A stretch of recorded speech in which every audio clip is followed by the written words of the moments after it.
La région du Nord se joint au reste du pays pour préparer la commémoration de la 44e édition de la fête nationale. À Garoua, le top départ des activités relatives à la fête a été donné par la tenue du salon des administrations. Le salon des administrations, c'est pour que les administrations, chaque administration dise ce qu'elle fait concrètement pour le développement du pays. Et nous, Fonds national de l'emploi, nous sommes un organisme qui a été créé par le président de la République pour faire la promotion de l'emploi. Et vous savez que le problème de l'emploi, c'est un problème très pointu aujourd'hui.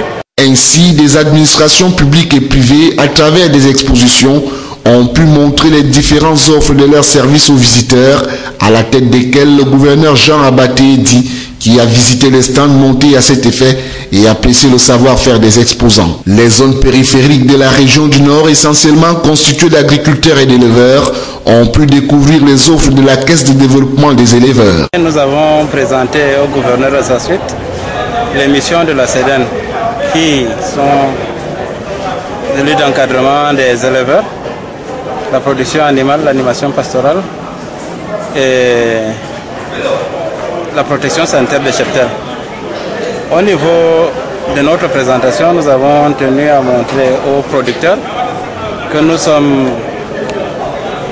en phase avec le gouvernement dans l'élevage de seconde génération. Le Fonds national de l'emploi, dont l'objectif est de faciliter l'insertion des jeunes aux emplois par la voix de son directeur régional, n'a pas manqué de passer un message aux jeunes. Ce que nous avons présenté aujourd'hui au gouverneur, ce n'est pas quelque chose qu'il ne connaît pas, il connaît très bien le Fonds national de l'emploi, mais c'est une représentation de ce que nous faisons concrètement dans le marché du travail, mais c'est surtout à l'intention des populations de la région du Nord. Le thème, force de défense et force vive de la nation, ensemble pour la lutte contre le terrorisme, la préservation de la paix et de l'intégrité territoriale, choisi pour la 44e fête nationale, invite tout le monde, sans distinction de couche, à lutter contre tout acte opposé au développement du Cameroun, la paix et à la stabilité. Pendant toute une semaine, plusieurs activités seront organisées, à savoir la caravane d'éducation civique, les activités sportives, l'investissement humain, la retraite au flambeau et beaucoup d'autres.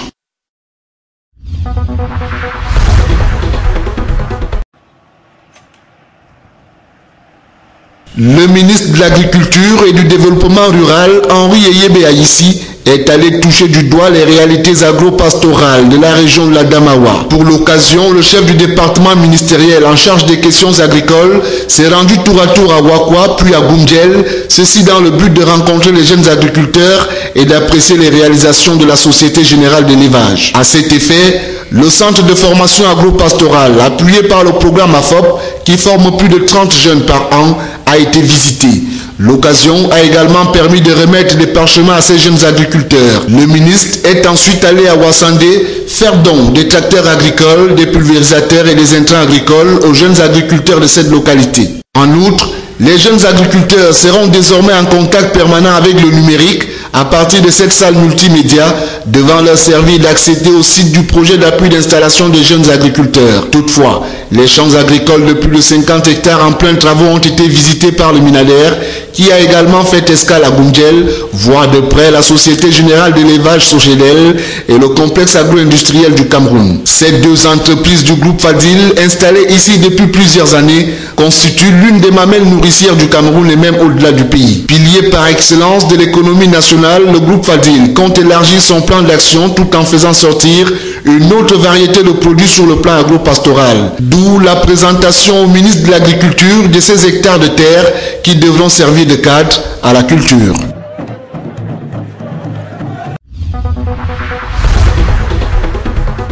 Placée sous le très haut patronage du président de la République du Cameroun, la conférence économique internationale consacrée sur les opportunités d'investissement au Cameroun prévoit un programme officiel bien fourni. C'est comptant avec les éminents invités attendus. Citons entre autres Manuel Barroso, ancien président de la Commission européenne et ancien premier ministre du Portugal. Chun Un-chan, ancien premier ministre de la Corée. Donald Kaberuka, ancien président de la Banque africaine de développement. Pascal Lamy, ancien directeur général de l'Organisation mondiale du commerce.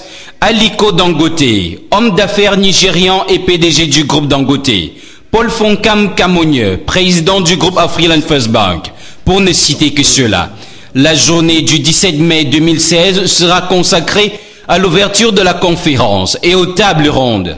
La journée du 17 mai 2016 sera consacrée à l'ouverture de la conférence et aux tables rondes. Celles-ci permettront à des intervenants camerounais et internationaux de très haut niveau de présenter le Cameroun et de partager leurs expériences et recommandations.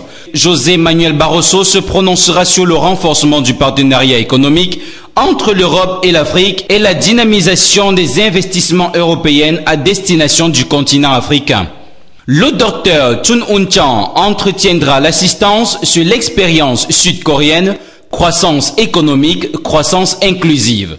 Suivront les 4 tables rondes, la situation macroéconomique du Cameroun, perspectives de croissance, la contribution du secteur privé à la croissance de l'Afrique et du Cameroun, l'attractivité financière du Cameroun et sur l'économie numérique et croissance. La journée du 18 mai 2016 sera exclusivement réservée aux investisseurs et aux acteurs opérationnels sur les thèmes suivants: énergie, transport et aménagement urbain, agriculture, technologie de l'information et de la communication, ainsi qu'à la présentation des projets. Des ateliers en comité restreint permettront de découvrir et de discuter de projets prioritaires rigoureusement sélectionnés.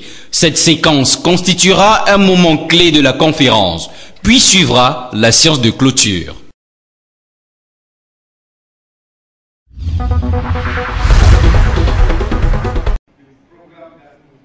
Après vérification du quorum et adoption de l'ordre du jour, les assises de la 20e session de la Commission nationale des droits de l'homme et des libertés, qui avait pour cadre la Chambre de commerce à Yaoundé, étaient consacrées à l'examen et adoption du rapport de la 19e session tenue le 4 décembre 2015. Le second point inscrit à l'ordre du jour était relatif au suivi des résolutions de la 19e session talonnée par l'adoption du rapport des activités 2015 de la Commission nationale des droits de l'homme et des libertés. L'adoption très attendue du rapport sur l'état des droits de l'homme au Cameroun en 2015 n'était pas absent de cet ordre du jour, davantage étoffé par l'examen et l'adoption du compte administratif et de gestion de la Commission.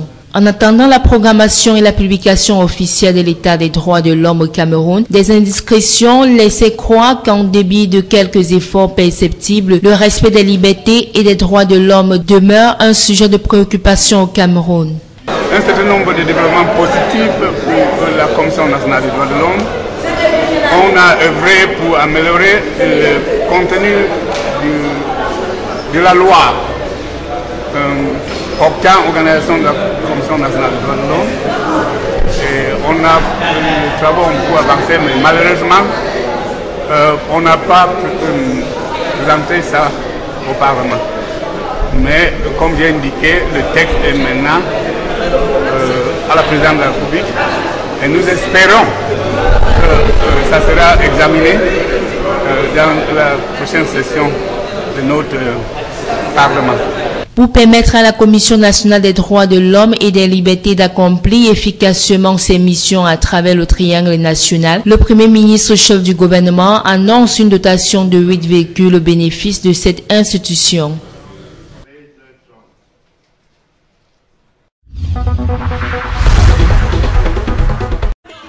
Les femmes enceintes de l'arrondissement de Douala 5e et de ses environs ont bravé la pluie pour prendre part à la sensibilisation sur la lutte contre la mortalité maternelle, couplée à la remise des kits d'accouchement aux formations sanitaires du district de la Cité des Palmiers. Une initiative de l'honorable Élise Pokosine Doumbé, députée à l'Assemblée nationale. La cérémonie avait pour cadre l'esplanade avant de l'hôpital de district de la Cité des Palmiers. En présence des autorités civiles, politiques et sanitaires de la région, La donatrice a révélé que le problème de la mortalité maternelle reste une préoccupation majeure pour le gouvernement et a soutenu qu'aucune femme ne doit mourir en donnant la vie. À cet effet, elle a exhorté les femmes à faire leur visite prénatale jusqu'à l'accouchement dans les formations sanitaires agréées. L'occasion faisant le larron, les participantes ont reçu des instructions sur les méthodes de prévention du paludisme.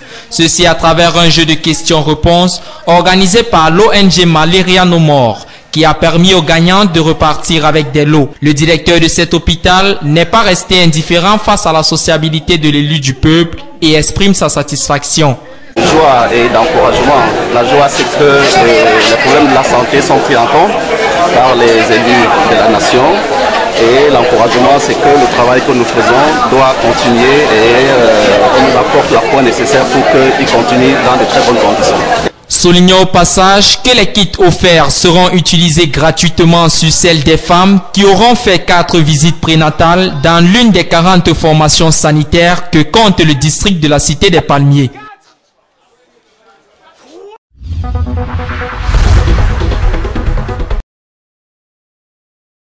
Avant cet événement triste du 12 mai, le point sur les délais d'achèvement des travaux du stade Amadou Ahidjo de Yaoundé faisait déjà de gros doutes. Annoncé pour être bouclé en juin, l'on apprend que les travaux seront prolongés pour quelques mois supplémentaires. La dernière visite sur les chantiers du Premier ministre du gouvernement a permis de jauger le niveau du retard.